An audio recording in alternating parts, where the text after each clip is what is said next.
வாழ்க வையகம், வாழ்க வையகம், வாழ்க வளமுடன். வதனம் டிவி சிந்தனையாளர்களே, இப்போது நாம் தொடங்க இருக்கிற ஒரு டாபிக்கு பேரின்ப வெள்ளம். அது என்னங்க? இன்பம், துன்பம், அமைதி, பேரின்பம். இந்த 4 தாங்க எல்லா மனுஷனுக்கும் காமன். 800 கோடி மக்களுக்கும் இன்பம் வேணுமா, துன்பம் வேணுமா, அமைதி வேணுமா, பேரின்பம் வேணுமா? இந்த 4க்குள்ளே தான் யாரோ ஒருத்தர் இருந்துக்கிட்டே இருப்பாங்க மாறி மாறி. அந்த தலைப்பு என்ன? சந்திப்போம். அன்பும் கருணையும் உடைய இறைநிலை. அது என்னங்க? எல்லாத்துக்கும் இயற்கை சாரையாக அன்பும் கருணையாக 1 முதல் 6 அறிவு வரை வந்த மனித மனதின் மூலமாக தனது தன்மாற்ற சரித்திரத்தை உள்ளுணர்வாக காட்டிய அந்த பேரறிவுக்கு நன்றி கூறணும். ஆமாங்க, நமக்கு the man is A social animal என்று சொல்லுவார்கள். ஏன்னா விலங்குலேருந்து தான் மனுஷன் வந்தான்னு விஞ்ஞானிகள் ஒத்துக்கிட்டாங்க. விலங்குலேருந்து மனுஷன் வந்தான்னா அந்த விலங்கோட தன்மை இருக்குது. அப்போ பஞ்சபூதத்திலேருந்து தாவர இனம் வந்துச்சுங்கிறான் ஆராய்ச்சியில், ஆன்மீக ஆராய்ச்சியில் சரி, விஞ்ஞானத்தில் சரி. அப்போ பஞ்சபூதங்கள்லேருந்து வந்த ஓரறிவு தாவரம், ஈரறிவு மண்புழு, 3 அறிவு எறும்பு, 4 அறிவு பாம்பு பள்ளி. பாம்பு பள்ளிக்கு காது கிடையாது. 5 அறிவு விலங்கு, விலங்குக்கு காது வந்துடுச்சு. ஸோ இதுக்கு அப்புறம் தான் 6வது அறிவு மனுஷன் வந்திருக்கான். அப்போ இத்தனை கேரக்டரும் உங்களுடைய கருமையத்தில் ஒவ்வொரு மனுடைய ஆன்மாவில் பதிவாகி இருக்குது. ஸோ அப்படிப்பட்ட பதிவில் இருக்கிறதுனால தான் அந்த நன்றி, அந்த பேராதாரத்துக்கு நம்ம நன்றி சொல்கிறோம். அன்பும் கருணை இறைநிலைக்கு நன்றி சொல்லணும். அந்த உள்ளுணர்வை அடைந்த நம்மை இறைநிலைக்கு அர்ப்பணம் செய்து மகிழ்ச்சி அடையணும். ஏன்னா இந்த பிரபஞ்சம் தோன்ற காலத்திலிருந்து இந்த அத்தனை பதிவு உங்கள் ஆன்மாவில், ஒரு ஆர்கானிக் கம்ப்யூட்டராக இருக்கிற உங்கள் ஆன்மாவில், கருமையத்தில் அத்தனை பதிவு இருக்குது. நீங்கள் உங்கள் ஆன்மா மேலே, உயிர் மேலே வச்சு தவம் பண்ணும்போது ஒரு குருவை நாடித்தான் செய்யணும். தனியாக செய்ய முடியாது, கிடைக்காது. எல்லாருக்கும் ரொம்ப ரொம்ப ரேராக தான் சிலர் அதை கண்டுபிடிக்க முடியும். அது அந்த ரிஸ்க் எடுக்கக்கூடாது. ஸோ ஒரு குருவின் மூலமாக, எங்கள் பயிற்சியாளர்கள் மூலமாக உங்களுக்கு அந்த உயிர் மேலே வச்சு பார்க்கும்போது அத்தனை ரகசியம் உங்களுக்கு புலப்பட ஆரம்பித்தோம். மேலும் உலக வாழ்வில் உயிரிழல் உற்பத்திக்கு ஏற்ற வகையில் பெண் இனத்தை வடிவித்து கொடுத்தவன் இறைவன். எல்லா உயிர் வகைக்கும் அன்பு காட்டி கருணையை வழங்கி காக்கும் அந்த பேராதார பெருவழிக்கு நன்றி கூறு மனநிறைவு பெறுவோம். ஏன்னா பெண்ணினம் இல்லை என்றால் இந்த மனித வாழ்வு என்பது, மனிதனுடைய ஒரு வளர்ச்சி என்பது இருந்திருக்க சான்ஸே கிடையாது. ஸோ அதற்காக அந்த இனத்துக்கு ஒரு நன்றி சொல்லணும். எல்லா உயிர்கட்கும் உணவாக மற்றும் வாழ்க்கை வசதிகளாக சிக்கல் இல்லாமலும் வரையறை இன்றியும் தங்களது வளர்ச்சியை அர்ப்பணித்து உலகத்தை காத்து வருவது எது? தாவர இனம். அந்த தாவர இனத்துக்கு நன்றி சொல்லணும்.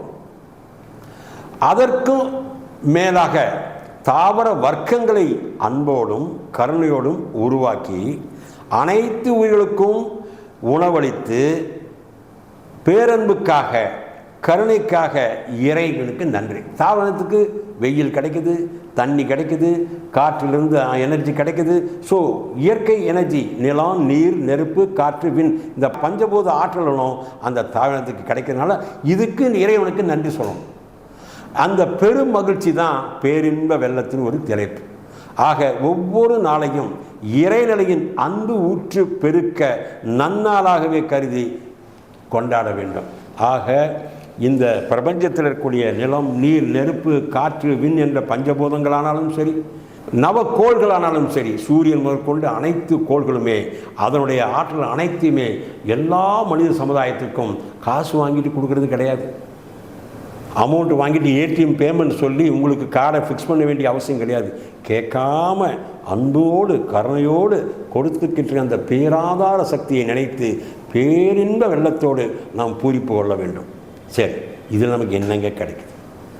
கடல் இருக்குது, அலை இருக்குது. கடலுடைய அசைவு அலை, அலையை நிறுத்தினால் நிலையாக இருப்பது கடல். அதுபோலத்தான் இந்த ஆன்மா அலை வடிவத்தில் இயங்கிக் கொண்டிருக்கிறது. ஆன்மா, உயிர் எல்லாம் ஒன்று தாங்க. அப்போ அதுக்கு அறிவு இருக்கிறது.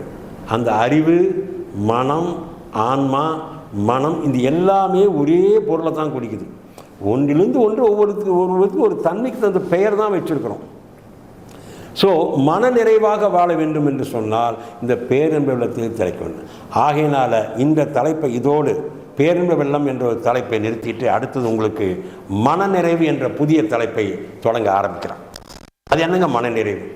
ஆமாங்க, இப்போ பேரின்பத்தில் எனக்கு மனநிறைவு கிடைச்சிது. இன்பம், துன்பம், அமைதி, பேரின்பம் சொன்னேன்.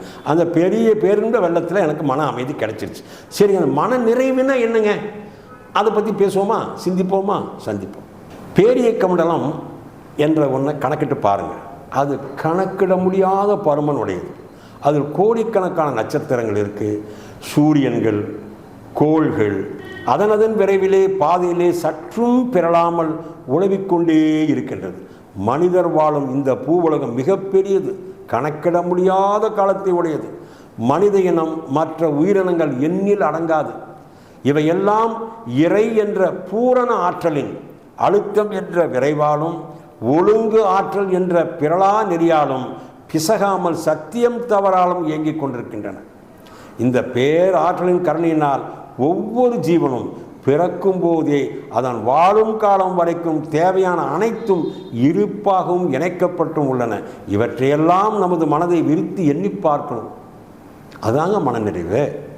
இறைநிலை, பேரியக்க மண்டலம், உயிரினங்கள், இன்ப துன்ப விளைவுகள், எண்ணம், செயல்கள், விருப்பம், நிறைவு என்ற எல்லாம் ஒன்றுக்கொன்று தொடர்ந்து இணைந்த ஏற்பாடாக நிகழ்ந்து கொண்டிருக்கின்றது. நமக்கு என்ன குறை? உண்மையிலேயே குறையே இயற்கையில் எல்லளவும் கிடையாது. பின் ஏன் மனக்குறை, உடல்நலக்குறை? மனித உள்ளத்தில் தேவை உணர்வுன்னு ஒன்று இருக்குது, விருப்பம் என்ற இன்னொன்று இருக்குது. இந்த இரண்டு எழுச்சிகள் உள்ளன, தேவை, விருப்பம். தேவை இயற்கையானது, உடலையும் உயிர் இயக்கத்தையும் ஒட்டி எழுவது தேவை. விருப்பம் தேவையிலிருந்தும் எழலாம், கற்பனையாகவும் எழலாம், பழக்கத்தினாலேயும் எழலாம். அப்போ தேவையை ஒட்டியதாகவே விருப்பத்தை ஒழுங்குபடுத்தி கொண்டால், தேவையை ஒட்டியதாகவே விருப்பத்தை ஒழுங்குபடுத்தி கொண்டால் நீயே ஞானி. ஒரு காரு வேணும், தேவை. அந்த காரு 10 லட்சம் ரூபா காராக இருக்கலாம், 1 கோடி ரூபா காராக இருக்கலாம். தேவை ஒரு கார் தானே. 1 கோடி ரூபா கார் தேவையில்லை, விருப்பம் 1 கோடி கார் வாங்கணும்னு. தேவை 10 லட்சம் ரூபா கார் போதும், அல்லது ஒரு 5 லட்சம் ரூபா கார் போதும். தேவை கார் தானே தேவை. அந்த அளவுக்கு நீ மனசை பக்குவப்படுத்தினா தேவையில்லாம் 1 கோடிக்கு நீ செலவு பண்ணுறதுக்கு 50 லட்சம் கடன் வாங்கிட்டு 50 லட்சம் காசை போட்டு சிக்க வேண்டான்றார் மகரிஷி. ஸோ இது நல்லா தெளிவாக புரிஞ்சுக்குங்க. அப்போது தேவையை ஒட்டி விருப்பத்தை அட்ஜஸ்ட் பண்ணிக்கூடிய டேலண்ட்டு எங்கள் பயிற்சியாளருக்கு வரும். எங்கள் பயிற்சி நாங்கள் அதில் தான் கொடுக்குறோம். எங்கள்கிட்ட பயிற்சிக்கு வர்றவங்க நிறைவாக வாழ வேண்டும் என்று சொன்னால் அதற்கான பயிற்சியும் பக்குவத்தையும் நாங்கள் இந்த மாதிரி ஒவ்வொரு விஷயத்தையும் நாங்கள் கொடுக்குறோம். ஸோ அப்போது நீ ஒரு ஞானியாக செயல்படலாம். கற்பனையாகவும் பழக்கத்தை ஒட்டியும் எழும் விருப்பங்களை அப்படியே செயல்படுத்த எண்ணத்தை உடலை இயங்க விடும்போது உனக்கு அமைதி ஞானத்தை நீ வீணாக்குற. நீ 10 லட்சம் ரூபா வச்சுட்டு 1 கோடி ரூபா கார் வாங்கலையேன்னு நிம்மதி கேட்டு தூங்குற. ஒரு 10 சேலை இருக்கும், புதுசாக ஒரு சேலையை பார்த்துட்டோம் அப்படின்னு பெண்கள் அந்த புது சேலை வாங்கணும் புருஷனை பிடிச்சி நச்சு அவர் 50 சிவசம் வீட்டுக்கு பிறகு பயந்து போடுவார். ஏற்கனவே இருக்கு, அந்த இருக்கிறதுல நிறைவடைய தெரியாமல் அவசியம் இல்லாமல் அது வேணும் இது வேணும்னு சொல்லி கேட்கும்போது குடும்பத்தில் நிம்மதி இழக்கிறீங்க. ஸோ அதே ஒரு பையனுக்கு ஒரு 2 வீலர் வேணும்னு சொல்லுவான். அந்த 2 வீலர் தேவையே இல்லை, அவனுக்கு ஏதோ வாரத்துக்கு ஒரு நாள் தேவையாக நீங்கள் அவனை 2 வீலர் கூட்டி போய் விட்டுறலாம். அவனுக்கு அவன் தேவையான அந்த வாரத்துக்கு ஒரு நாள் ஸ்கூல் லீவ் அன்னைக்கு எங்கேயாவது வெளியே கூட்டிகிட்டு போகணும். அந்த மாதிரி ஒவ்வொருத்தையும் நீங்கள் தேவையை விட்டு உங்கள் விருப்பத்தை அட்ஜஸ்ட் பண்ணி வந்தீங்கன்னா குடும்பத்தில் நிறைவு. இதே மாதிரி தான் ஒவ்வொரு செயல்களையும் நாங்கள் உங்களுக்கு உங்களுடைய லிஸ்ட் ஆஃப் ஒர்க்ஸ் எல்லாம் கேட்டு ஆசை சீரமைத்தல், எண்ணம் ஆராய்தல், சினம் தவிர்த்தல், கவலை ஒழித்தல், நான் யார் என்ற விளக்கங்களை எல்லாம் அகத்தாய்வு பயிற்சியில் கொடுக்கும்போது ஆட்டோமேட்டிக்காக நீங்கள் ஒவ்வொரு செயலையும் தேவையும் விருப்பத்தை ஒட்டி முரண்பாடு இல்லாமல் டியூன் பண்ணுறதுக்கு கற்றுக் கொடுக்குறோம். அப்போ ஆட்டோமேட்டிக்கலாக இன்பமாக வாழலாம், மனநிறைவோடு வாழலாம் என்று சொல்லி இந்த தலைப்பை நிறைவு செய்து கொண்டு அடுத்தது இந்த மனநிறைவு கிடைச்சாச்சுங்க. அடுத்து எப்படிங்க மற்றவங்களை ஒருத்தரை வாழ்த்துன்னு உங்களை சொன்னால் நீங்கள் ஈஸியாக வாழ்த்திட மாட்டீங்க. நீங்கள் மனநிறைவாக இருந்தால் மட்டும்தான் மற்றவங்களால் வாழ்த்த முடியும். ஸோ அப்படிப்பட்ட வாழ்த்து அப்படிங்கிற தனிப்பட்ட முறையில் சிந்திப்போம். சரிங்க, மனநிறைவாக வாழ்ந்தாச்சு. வாழ்த்து என்று சொன்னால் என்ன, அது எப்படி வாழ்த்துறது? என்னங்க, ஒரு சாதாரணமாக ப்ளஸ் பண்ணுறது தானே ஆங்கிலத்தில் சொல்கிறோமே, இருக்கலாங்க. ஆனால் இந்த வாழ்த்துங்கிறத நீங்கள் எத்தனை இதில் பார்க்குறீங்க? லாரி காரு பின்னாடி பாருங்கள் வாழ்க வளமுடன் போட்டிருப்போம். ஸோ எங்களுடைய வாழ்க வளமுடன் இயக்கத்திலேயே இந்த மனவளக்கலைஞர் முக்கியமான ஒரு டாபிக் என்னென்னா வாழ்த்து. இந்த வாழ்த்து ஒருத்தர் செறிவாக புரிஞ்சிட்டா அதில் அவங்க முகத்திலேயே ஒரு தெய்வீக கலை உருவாயிடும்.